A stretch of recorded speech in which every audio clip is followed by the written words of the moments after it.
भगवते वासुदेवाय।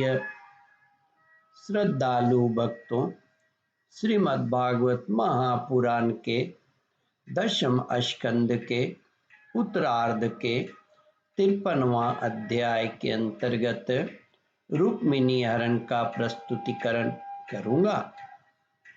इसके पूर्व जहां तक आप कथा श्रवण कर चुके हैं उसके आगे का प्रस्तुतिकरण करता हूं। श्री सुखदेव जी कहते हैं, परीक्षित, रुक्मिणी जी भगवान की माया के समान ही बड़े बड़े धीर वीरों को भी मोहित कर लेने वाली थी। उनका कटिभाग बहुत ही सुंदर और पतला था। मुखमंडल पर कुंडलों की शोभा जगमगा रही थी। वे किशोर और तरुण अवस्था की संधि में स्थित थी। नितंब पर जड़ाऊ करधनी शोभायमान हो रही थी।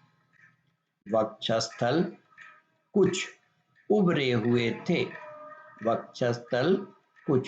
हुए थे और उनकी दृष्टि लटकती हुई अलकों के कारण कुछ चंचल हो रही थी। उनके होठों पर मनोहर मुस्कान थी। उनके दांतों की पात थी तो कुंडल कली के समान परम उज्ज्वल। उनके दांतों की पात थी तो कुंदकली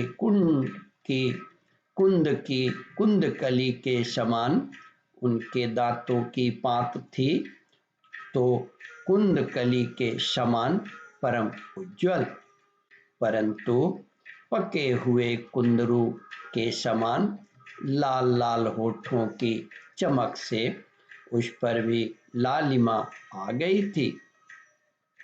उनके पांवों के पायजेब चमक रहे थे और उनमें लगे हुए छोटे छोटे घुंघरू रुनझुन कर रहे थे।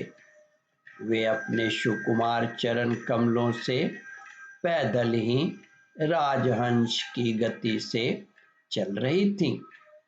उनकी वह अपूर्व छवि देखकर वहां आए हुए बड़े बड़े यशस्वी वीर सब मोहित हो गए। कामदेव ने भगवान का कार्य सिद्ध करने के लिए अपने बाणों से उनका हृदय जर्जर कर दिया। रुक्मिणी जी इस प्रकार इस उत्सव यात्रा के बहाने मंद मंद गति से चलकर भगवान श्री कृष्ण पर अपना राशि राशि सौंदर्य निछावर कर रही थी। उन्हें देखकर और उनकी खुली मुस्कान तथा लजीली चितवन पर अपना चित लुटाकर वे बड़े बड़े नरपति एवं वीर इतने मोहित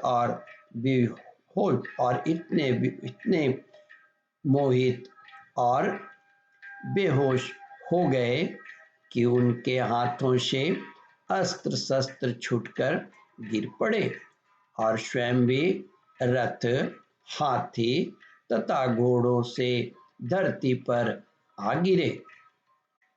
इस प्रकार रुक्मिणी जी भगवान श्री कृष्ण के शुभागमन की प्रतीक्षा करती हुई अपने कमल के समान सुकुमार चरणों को बहुत ही धीरे धीरे आगे बढ़ा रही थी।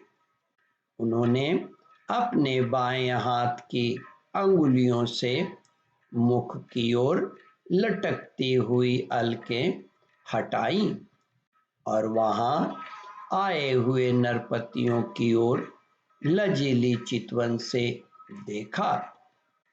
उसी समय उन्हें श्याम सुंदर भगवान श्री कृष्ण के दर्शन हुए। राजकुमारी रुक्मिणी जी रथ पर चढ़ना ही चाहती थीं कि भगवान श्री कृष्ण ने समस्त शत्रुओं के देखते देखते उनकी उनकी भीड़ में से रुक्मिणी जी को उठा लिया और उन सैकड़ों राजाओं के सिर पर पांव रखकर उन्हें अपने उस रथ पर बैठा लिया जिसकी ध्वजा पर गरुड़ के चिन्ह लगा हुआ था। इसके बाद जैसे सिंह शियारों के बीच से अपना जिस प्रकार सिंह शियारों के बीच में से अपना भाग ले जाए वैसे ही रुक्मिणी जी को लेकर भगवान श्री कृष्ण बलराम जी आदि यदुवंशियों के साथ वहां से चल पड़े। उस समय जरासंध के वशवर्ती अभिमानी राजाओं को अपना यह बड़ा भारी तिरस्कार और यश कीर्ति का नाश सहन न हुआ। वे सब के सब चीढ़कर कहने लगे, अहो हमें धिक्कार है, आज हम लोग धनुष धारण करके खड़े ही रहे और ये ग्वाले जैसे सिंह के भाग को हरिण ले जाए उसी प्रकार हमारा सारा यश छीन ले गए। ओम परमात्मने नमः। श्रद्धालु भक्तों इस कथा को ध्यान पूर्वक श्रवण मनन और इसका चिंतन करें। इस कथामृत का रसास्वादन अपने बंधु बांधवों को भी करावे। इस वीडियो को शेयर और सब्सक्राइब करें। ओम परमात्मने नमः। श्रद्धालु भक्तों यहाँ पर 53वां अध्याय समाप्त होता है। इसके आगे 54वां अध्याय प्रारंभ करूंगा। ओम नमो भगवते वासुदेवाय।